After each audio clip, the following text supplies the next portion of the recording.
gang, welcome back.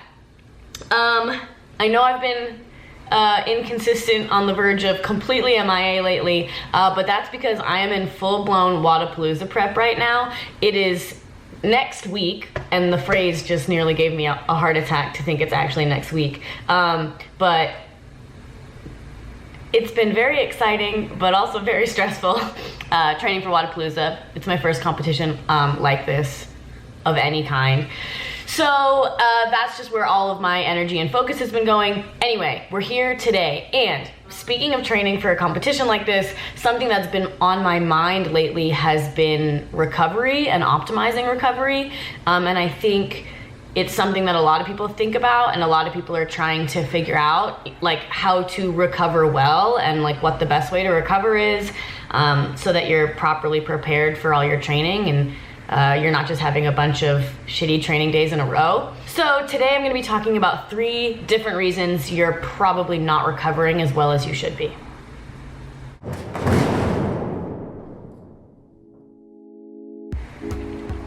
Okay, let's get to it. So the first reason you're probably not recovering as well as you should be is due to your food. I think that a lot of people probably do not realize how much food you need to eat as an athlete and are probably under eating. Before I started the program I'm on now, I was under eating like so badly, and I didn't even realize. I thought I was eating enough, but I wasn't even eating half of what I should have been eating. And if you're not eating enough food, your body doesn't have the proper fuel to like repair your muscles and all that other stuff that I don't really know the science of. You're just constantly in this deficit, this energy deficit. And I'll tell you that, you know, a lot of the times when I go on a cut, I end up PRing a lot, which is kind of like not the opposite of what should be happening, but you know, being in a caloric deficit, typically you're not expecting to PR or enhance your performance. But I think what happens is when I am maintaining and kind of I'm not measuring when I'm eating, and I'm not paying attention too much to how much I'm eating, I do have a tendency to undereat. So then once I start paying attention and I'm actually, even though I'm in a deficit, I'm still eating more than I usually am on maintenance, which I know doesn't make sense, but and that's why my body starts to, like, my performance starts to just like go like this, because all of a sudden now I'm eating enough with like a slight deficit instead of just not eating enough at all. And I think along with just not eating enough in general, people probably are not eating enough carbs. I think that somewhere along the way, somebody made carbs the enemy. And as a society, we just like haven't been able to get over that. But carbs are your friend, and they are good and they are important for you. I'm not gonna sit here and tell you to eat a giant bowl of pasta every night for dinner, but I don't think that you need to go paleo or keto to be successful. In fact, I think both of those diets make it harder to really focus on your performance and get stronger as an athlete in the long run. Rice is good and bread is good, and other carbs are good for you. Here's the thing with carbs, I think it's easy to eat too many. And so as long as you're staying mindful of how much you're eating, like, carbs are important and they're so helpful when it comes to allowing your body to recover. The last little piece that I'll say about food is obviously, like, you need to be eating good quality foods. Like, obviously, even if you're eating enough, if it's all crap, you know, you're probably not getting all the right macros and micronutrients that your body needs to function properly, or function efficiently anyway. But that's kind of, I feel like, an obvious piece of knowledge. So, reason number 1 why you're not recovering as well as you could be is your food. You're probably not eating enough, or you're not eating the right foods. Reevaluate your diet if you feel like you're having trouble recovering. That would be the first thing I would say. The second reason why you might not be recovering well is sleep. Sleep is so important, And I think sometimes athletes don't realize how seriously they need to take their sleep. You should take your sleep as serious as you take your training. And I'm a shitty sleeper, so I have thought a lot about this. But while I talk about sleep, I want to take a quick second to thank Lull for sponsoring this video. I recently got a brand new mattress from them because I decided to start prioritizing my recovery, and by doing that I needed to prioritize my sleep. So I decided it was probably time to get rid of the hand-me-down mattress that I've been sleeping on for the last 2 years and get a new mattress and a good quality mattress. Some cool things about Lull: they have free shipping, you get a 100-night trial, and if you don't like it, there's free returns. But getting a good quality mattress like this, like one with like a gel infused layer that keeps you cool because your body sleeps better at a lower temperature, or you know, this like memory foam style bed that supports your body, and one that's durable like this so that it'll last a long time, you know, and the quality of it will last a long time. It can be a game changer for your sleep. I have definitely noticed that I'm sleeping better. You know, I'm waking up, I'm feeling a lot more rested when I wake up. My body is feeling a lot less tight, like I'm actually relaxing when I sleep. So I think that a good mattress obviously is incredibly important when it comes to good quality sleep. There are also other things that need to be taken into consideration for good quality sleep, like, you know, are you using your phone in bed?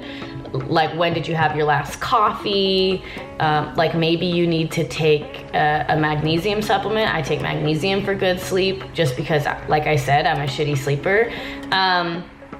But sleep is so important for recovery. There's a lot of science to it that honestly I just don't understand. But when you're sleeping, there are things happening in your body that allow it to recover from all the stress you put it through over the course of the day. So, you know, if you're not getting enough sleep or enough good sleep, you know, your body isn't able to recover from all that stuff, and then you continue to carry around that stress, and then it affects your training. And what I'll say to that also is that with sleep, I think quality over quantity. Like, if you're lying in bed for 11 hours, that's great, but if that 11 hours is filled with crappy sleep, it's not gonna do much for you. Like, it would be better for you to get half the hours in bed, but a good quality sleep, because that's really when the recovery happens. And I know that this one can be frustrating because your sleep is obviously one of the, out of the 3 things I'm going to talk about today, sleep is the hardest to control. Obviously, because sometimes, like myself, maybe you're just not good at it. But there are things you can do to help yourself get better sleep, like getting a new mattress, taking supplements like maybe magnesium, or I know some people take melatonin, but really that just helps you fall asleep. It doesn't necessarily help you with sleep, with good quality sleep. So I'm not gonna outright suggest that. Limiting your phone usage and computer usage right before bed, or, you know, I actually invested in these glasses.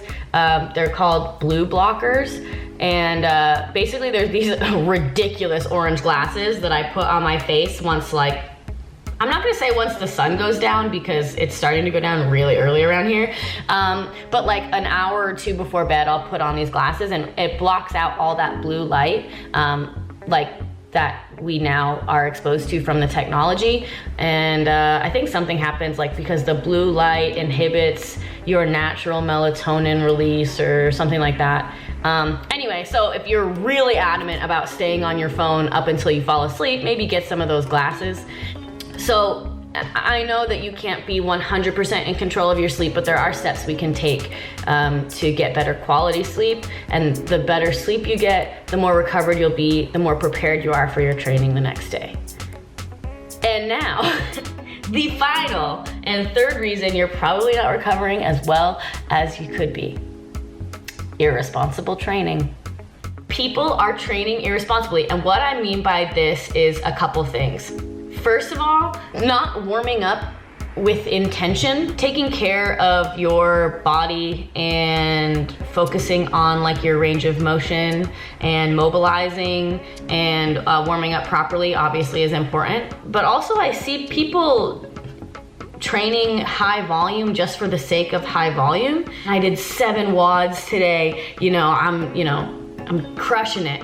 But it's like, what was the purpose of all of those things? Like, are you just training high volume just to be at high volume? Because that doesn't make any sense. Like, the things you do in a day should complement each other. They should all have their own purpose and be for a specific reason.